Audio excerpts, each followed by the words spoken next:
Right, so I've mounted this bowl up the same way that I normally do, with the piece of waste plywood across the top, glued to the top ring of the bowl, and mounted on my screw chuck.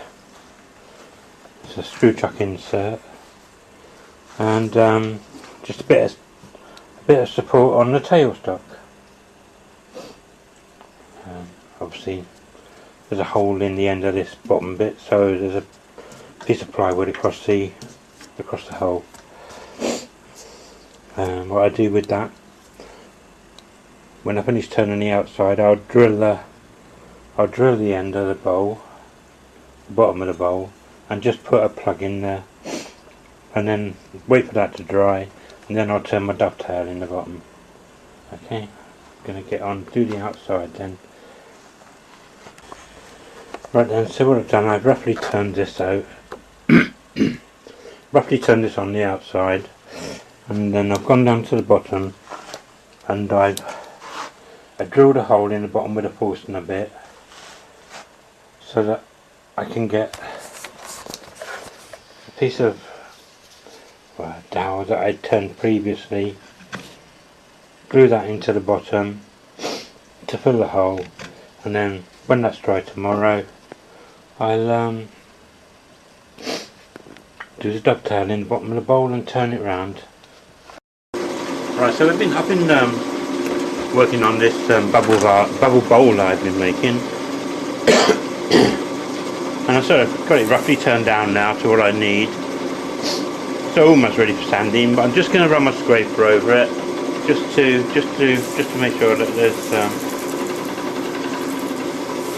a nice finish on it. So I will do, I run from the centre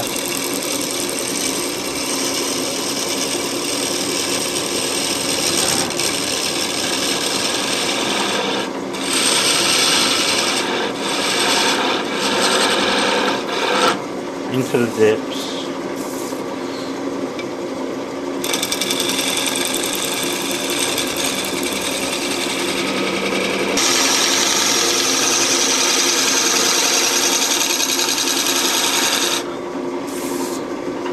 come in into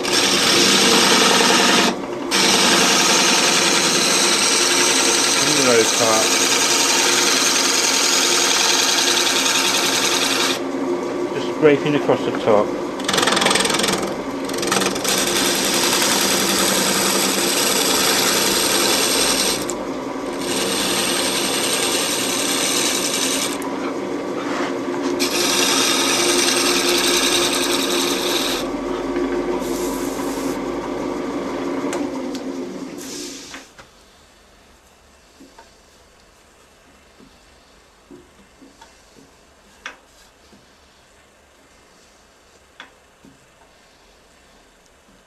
Yeah, it's not looking too bad now at all. Just a little flat spot there where I just got too thin and it's come off the top of the segment. These other little bits here, these bits just sand out anyway. Another little flat spot there.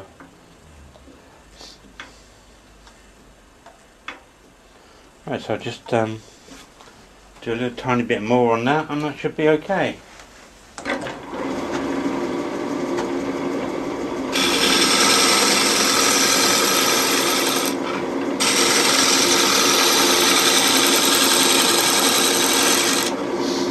So the idea is that you turn it so like donuts stacked up on top of each other, and that way you get the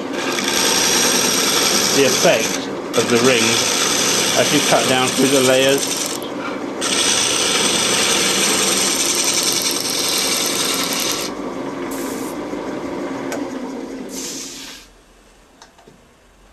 A little bit of sand out, a little bit of sand out. Yeah, it's like we're just about there. Obviously I haven't finished off the top part here yet, because I've still got the plywood on there. So when I turn it around, I'll just finish off that top edge there. Well, as you can see, I've already flattened off the bottom. Well, it's not flat, obviously. The outer edge is slightly deeper than slightly shallower than the inside part. I'll show you with my... As you can see, there's a gap there, so that when it sits on the table, it's just sitting on this outer ring here, so it will sit much flatter.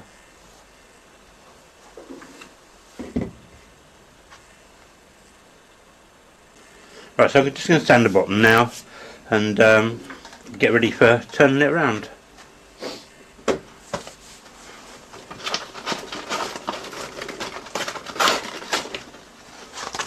So I just start with a bit of 120, screw fix,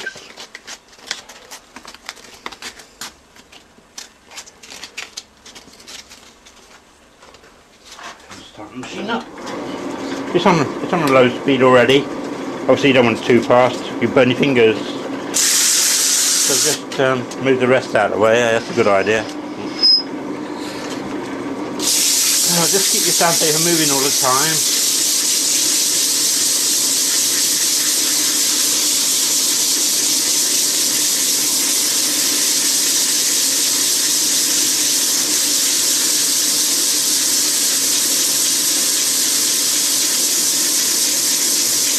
I like to do the dovetail as well, because I don't part the base off again afterwards.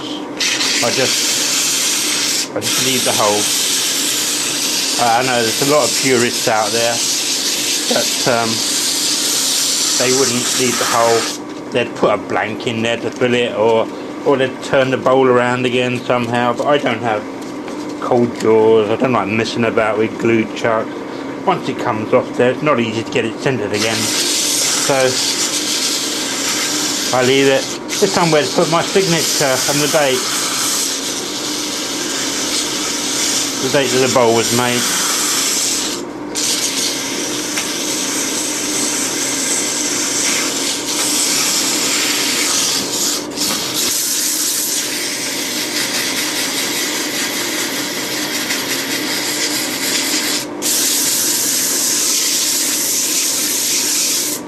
So now you can see the darker colour of the plug of wood that I put in there.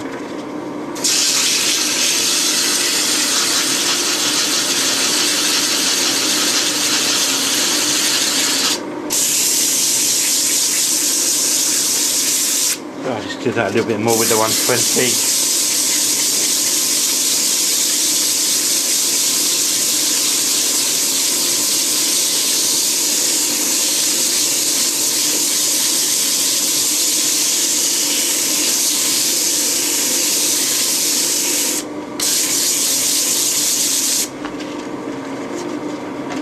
Just with the 120, and I'll go on to 180 then.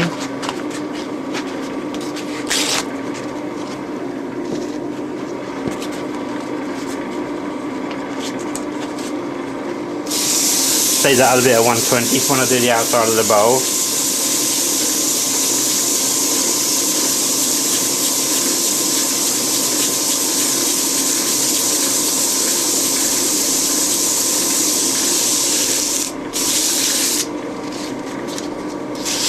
So I really need to set up on my lathe a box to sit on there, so I can put my dust extractor on here.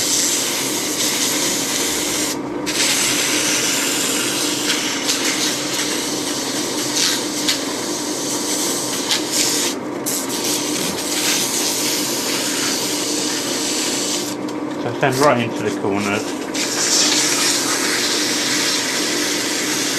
Make sure you don't sand out the dovetail angle.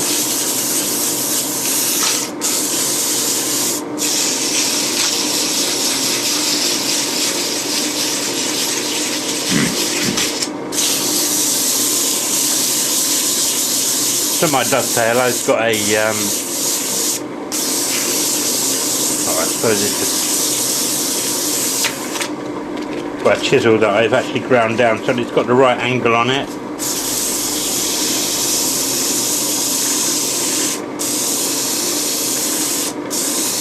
So I take the hole out to start with a gauge or gouge, whatever you want to call them. And then I finished off with the chisel that I ground to take the angle out.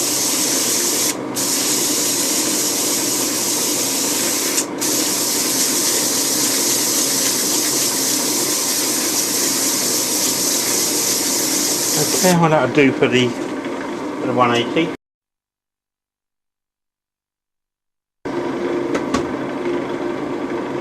So right, as I was saying before, the tape rudely ran out. I've just sanded to 180, and I put that bit of 180 to the side, save that for later when I do the side and the inside. So I've gone up to a 240 now.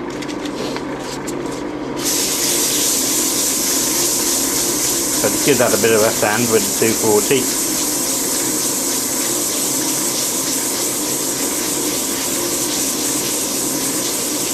I know this is the bottom, but it deserves the same respect as the sides.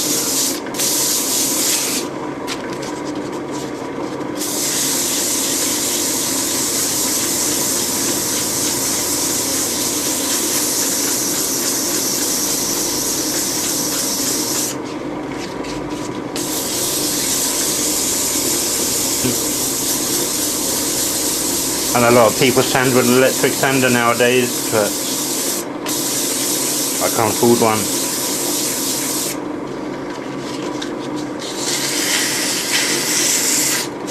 I'll just sand on the inside there as well.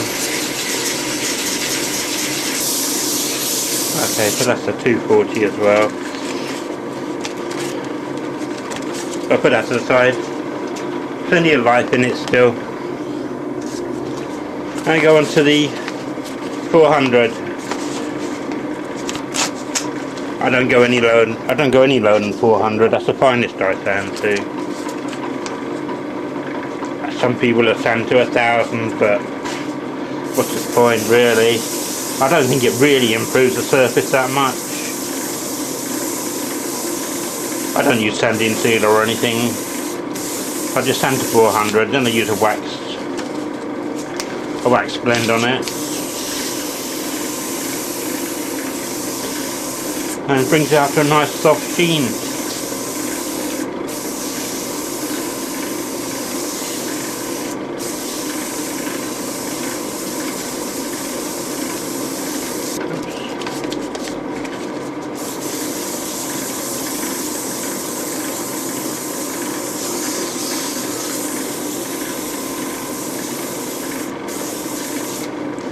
Okay, and I'll just dust that off with a cloth.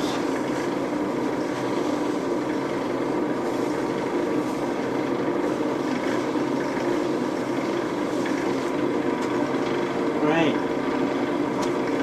and then I wax the bottom.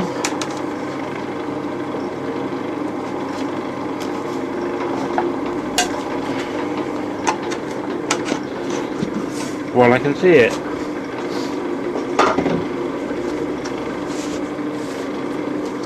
So I've just got a bit of stockinette in here. I keep it in here with the wax.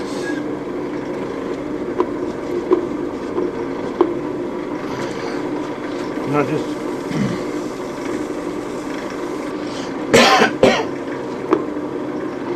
put a bit of wax on the bottom, inside the dovetail.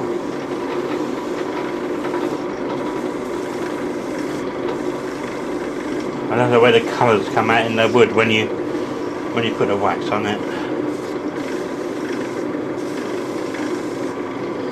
Okay, that's enough. I'll just let that dry for 10 minutes or so, and then I'll polish it off. Coffee time. Right, the wax is dry now. So to polish it up, I'll just put the machine back on again. Take a bit of stockinette, ordinary stockinette, sort of stuff you use for polishing your car, and then just buff it up on the lathe. Get the cloth moving.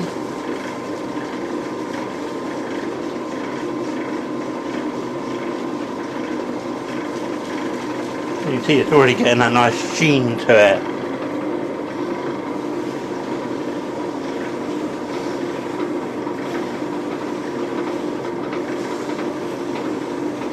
I'm in the dovetail as well.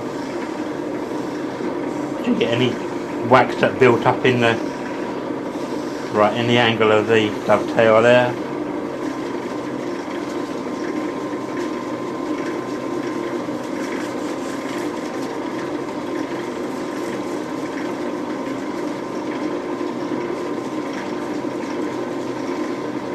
Lovely. That's it. As you see, it's quite a nice finish, just from one coat of wax. What I'm going to do now, I'm going to turn it around on my lathe. So I get my key. So Supernova chuck. Best money I ever spent. And just loosen that.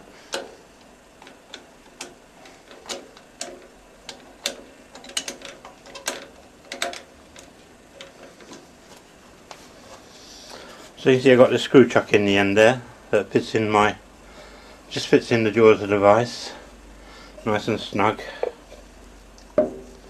dead centre. So what I'm going to do, I'm going to turn it round in the lathe onto my dovetail jaws. So close them up to start with. And just put it over the jaw. Make sure it's flat back on the chuck when you're doing this. And then just open the jaws up onto the inside of the dovetail you turned in the bottom. Couldn't be simpler. Make sure it's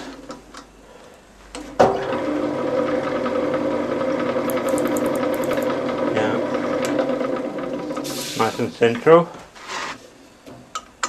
And just give it a tighten up. Not too tight.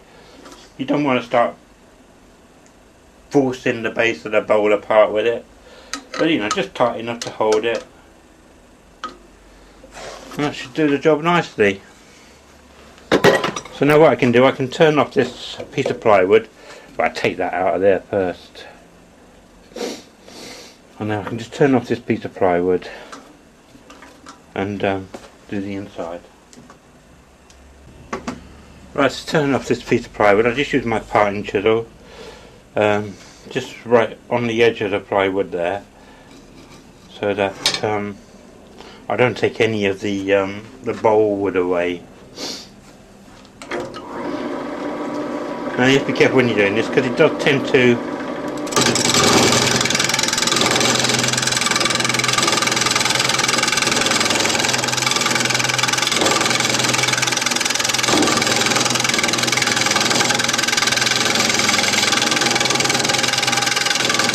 fly off there.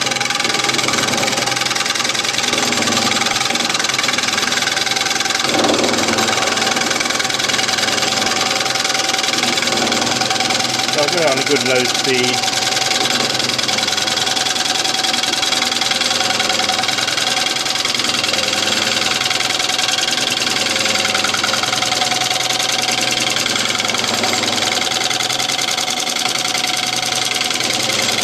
Nearly there.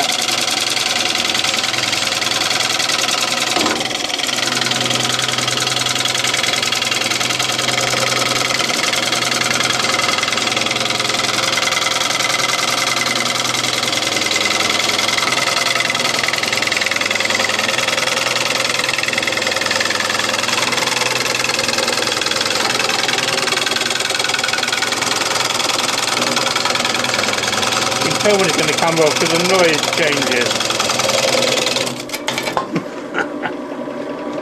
There we go. It always flies off in that direction. So I know if I stand over here, I'm going to be pretty much out of its way. And that I can use again on a smaller part, so it won't get wasted. That's how I turn the top off. And now I'm ready to start turning on the inside. As you can see on the inside there, just about, is the plug that I put through from the other side. Okay, job for later. Gotta take the wife somewhere.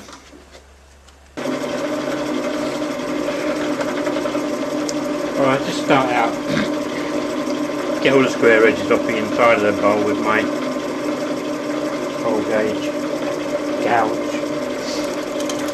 Just start very gently.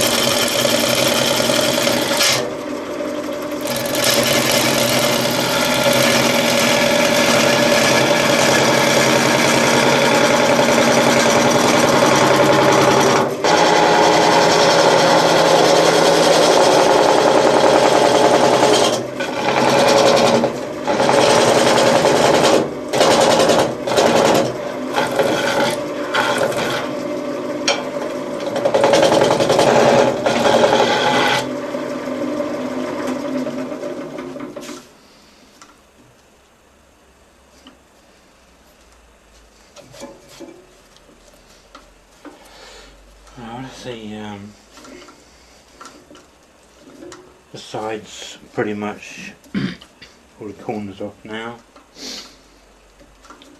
so I changed to my other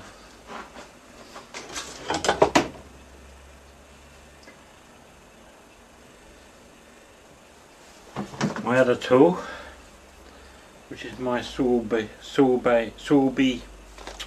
hollow end tool, which I use on the inside of these as a scraper. Really, it's a good tool, get reasonably good control from it.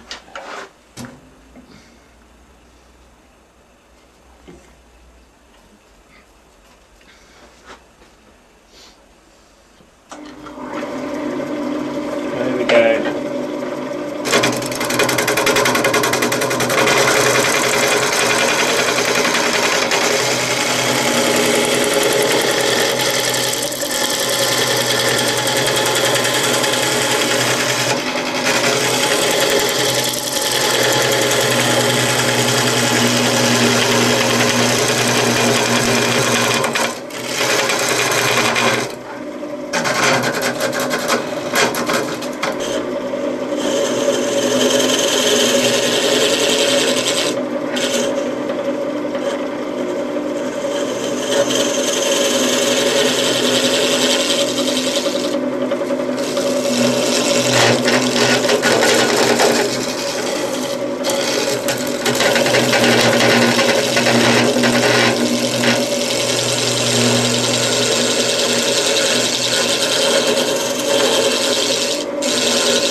Start to go on the inside of the bubbles now.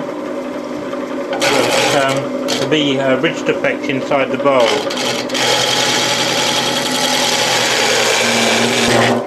I've got to go down into the corner of the bowl just so I can get rid of the square edges where the rings join to the bottom. So I just have to get down there into the bottom.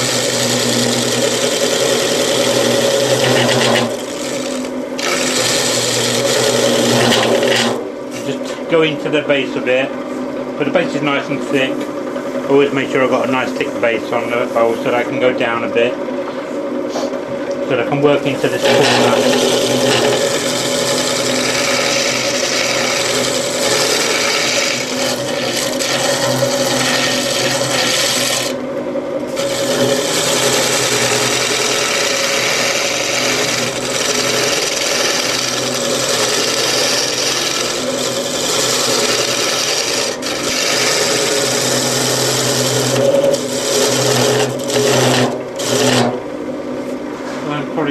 There now in the bottom. got all the oh no, still a little bit there, a couple of square edges there, so I'll just go down a little bit more into the bottom with the scraper. Just a couple more passes, should see that. Go on.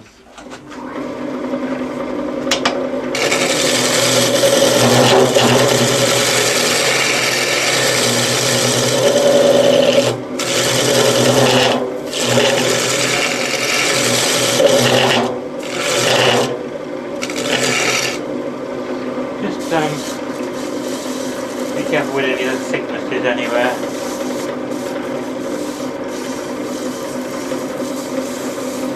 I've got plenty there still.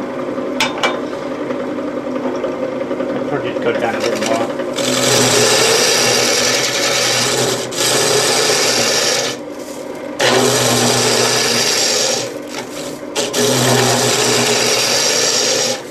Through the layers inside the bowl.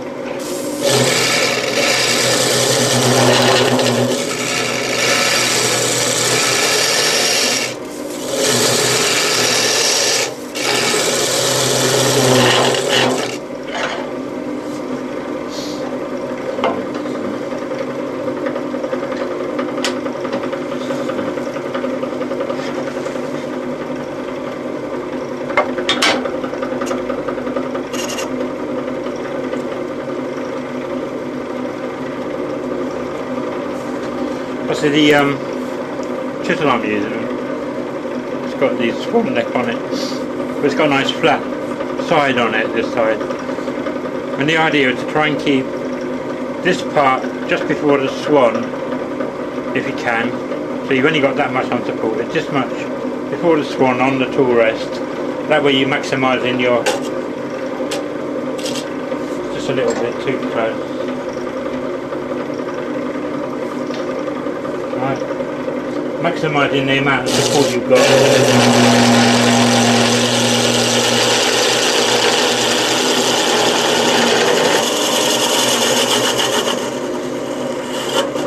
So my wrists aren't what they used to be. I find it hard to stop the chisel from bouncing about a bit now.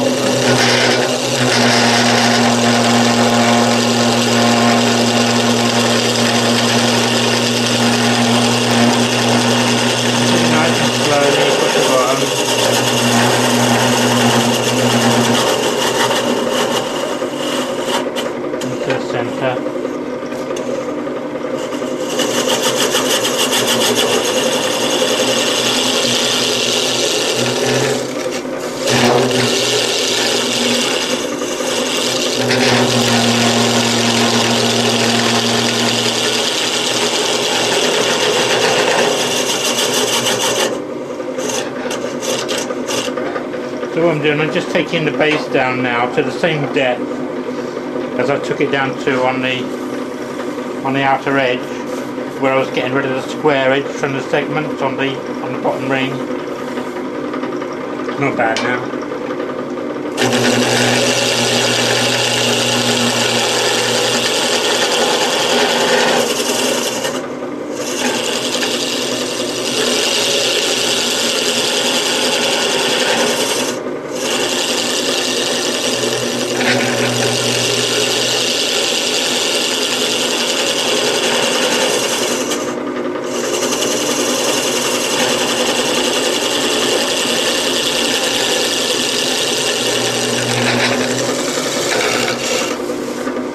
We do. Let's just check that again.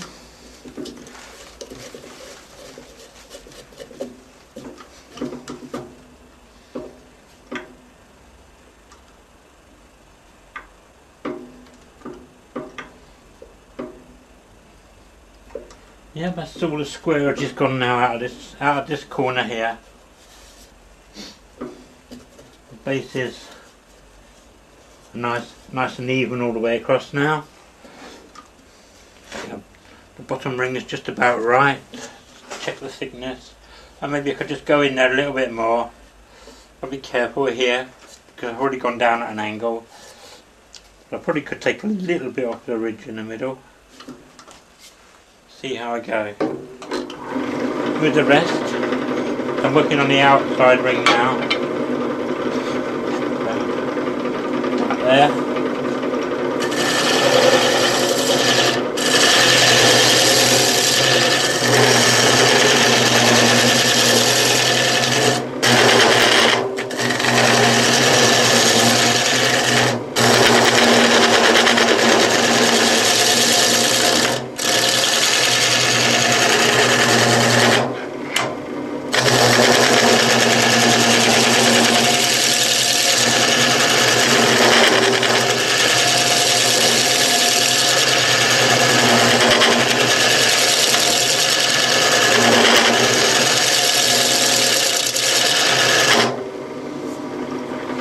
I'll just dress up this a little bit on the diamond stone.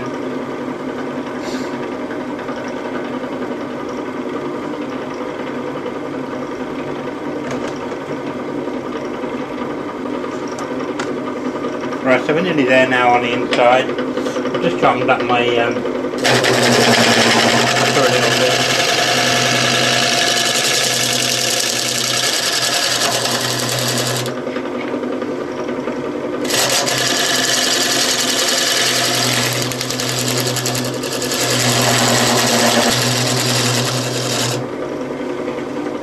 Just bring the outer edge over a little bit more now as well.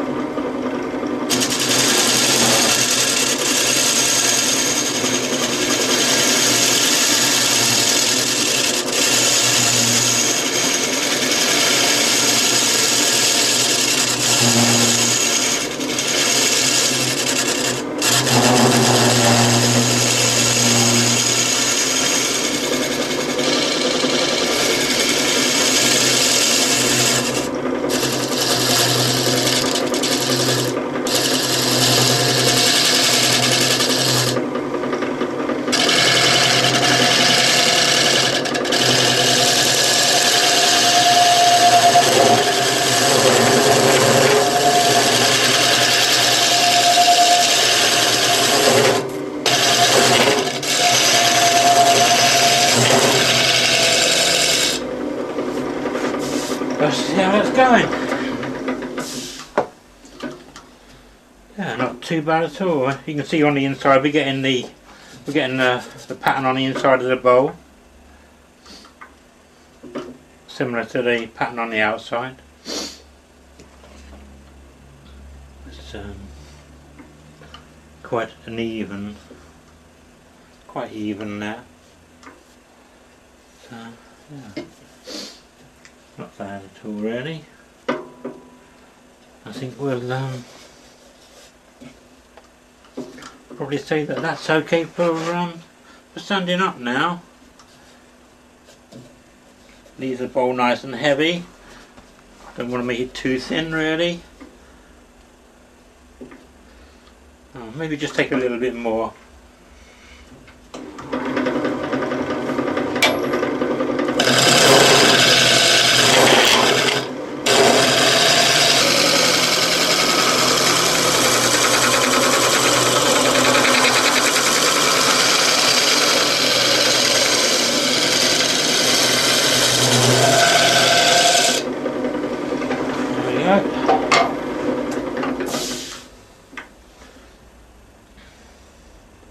Yeah, I think that would just about do the job nicely.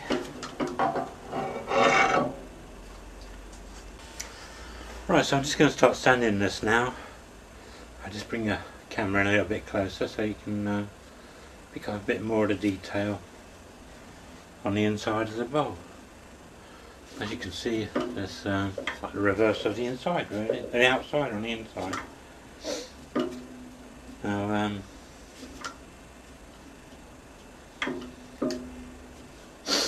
when I centred the rings up on the base, maybe not quite got them right in the middle.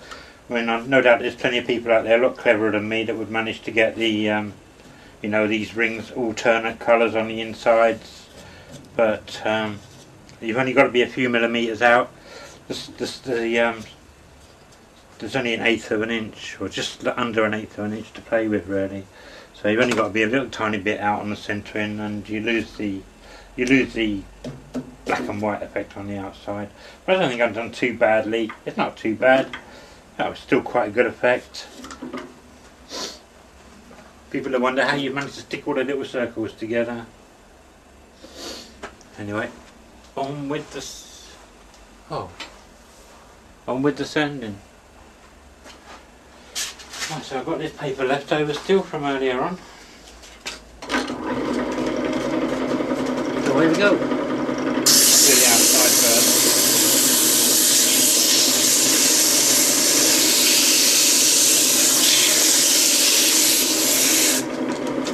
I just put my dust mask on. You forgot about it. There's me, I haven't warned you all to wear a dust mask, and me forgot about it. I'll get a new one.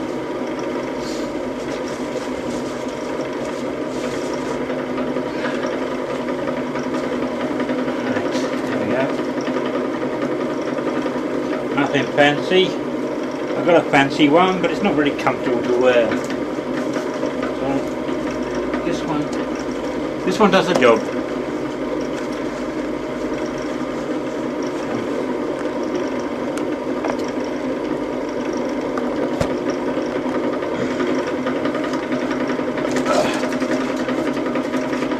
Of course, with any dust mask, the minute you put it on, glass is too much.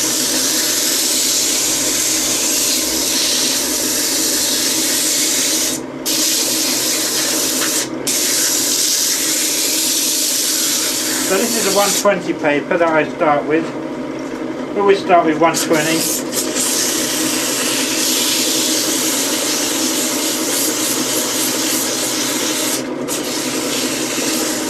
And now there's probably people out there that can just go straight onto the 400 because they leave such a good finish with their chisel.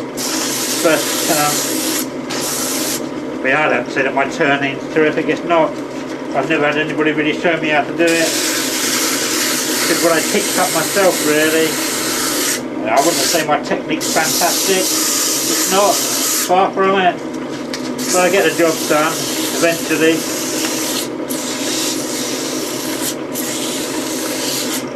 I normally get the results that I'm after, so no, I don't mind too much. Yeah, it would be nice to have somebody show me what to do, really, show me how to do things properly.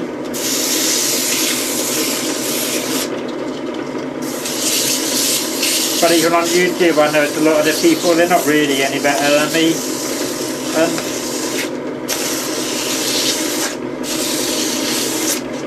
You know,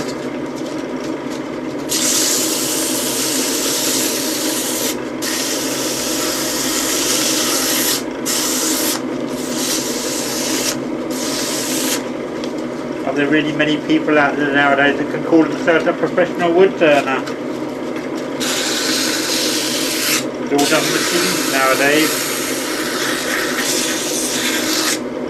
CNC.